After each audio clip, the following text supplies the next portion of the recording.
Je donne à présent la parole au représentant de la France, qui a demandé la parole pour une déclaration complémentaire.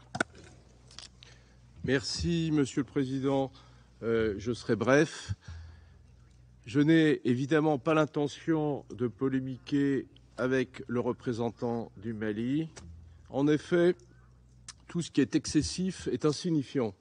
Et ce qu'il vient de nous dire concernant mon pays était excessif et donc insignifiant. Je voudrais juste rappeler deux choses.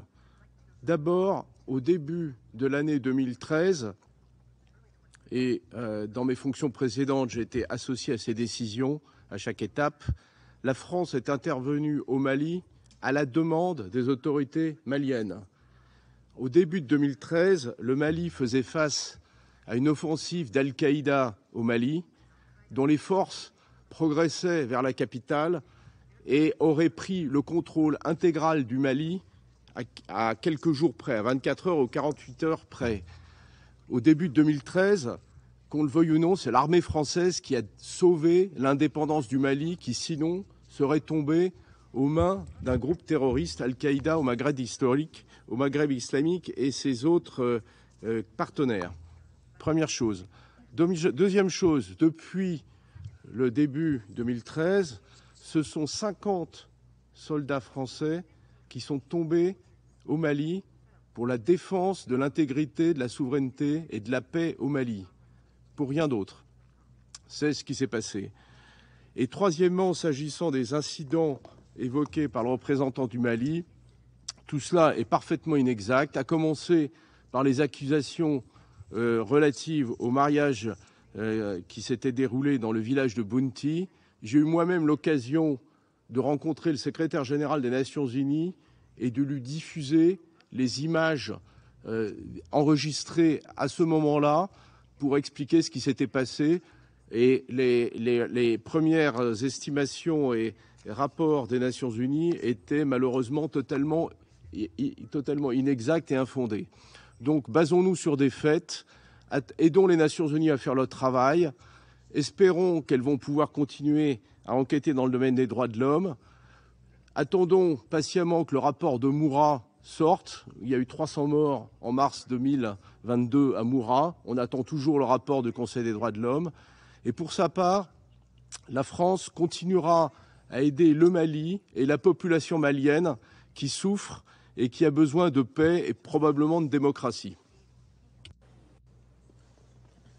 Je remercie le représentant de la France et je donne la parole à l'Équateur, qui a demandé la parole pour réagir également. Merci, Monsieur le Président. Ce n'est pas non plus mon intention de polémiquer avec le représentant du gouvernement malien. J'aimerais toutefois apporter quelques précisions.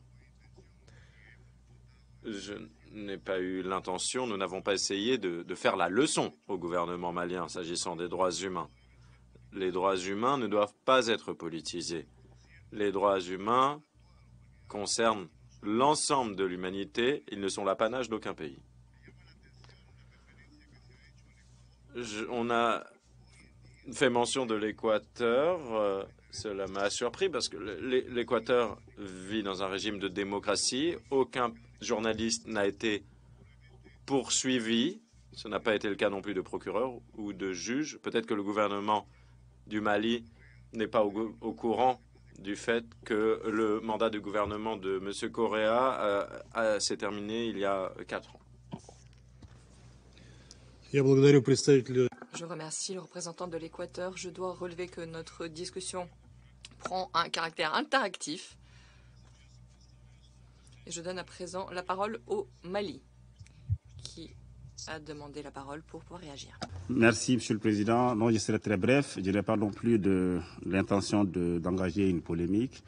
Je voudrais tout simplement dire que la situation des droits de l'homme au Mali est une source de préoccupation majeure pour le gouvernement. Nous travaillons à son amélioration. Elle est intimement liée à la situation sécuritaire du pays et c'est pourquoi d'ailleurs nous mettons l'accent sur la situation sécuritaire. Par contre, vous avez entendu l'ambassadeur de France et je m'inscris totalement en faux de ce qu'il dit concernant les différents rapports. C'est des documents qui existent. C'est des documents disponibles sur ce qui s'est passé. Donc vraiment, je le renvoie à ces documents-là. Et deux, nous avons demandé une réunion spéciale du Conseil justement pour évoquer les violations répétées de notre espace aérien et les cas d'espionnage dont nous sommes l'objet. Je pense que c'est l'occasion, si l'ambassade de France le veut bien, elle peut lever, la France peut demander, peut lever les restrictions, peut lever justement les blocages pour la tenue de cette réunion. Nous aurions l'occasion de mettre nos preuves sur la table. Donc encore une fois, notre souci majeur, c'est la sécurité du peuple malien, c'est des réformes politiques et institutionnelles, c'est ce que nous faisons. Et je reste ouvert à engager la discussion avec mon ami de l'Équateur et avec l'ambassadeur de France. Je suis sûr qu'il y a un espace pour qu'on se comprenne, mais arrêtons de politiser la question des droits de l'homme. Merci, Monsieur le Président. Je remercie le représentant du Mali. Je n'ai plus d'intervenants sur ma liste. J'invite les membres du Conseil à se rendre en consultation officieuse pour poursuivre la discussion de cette question.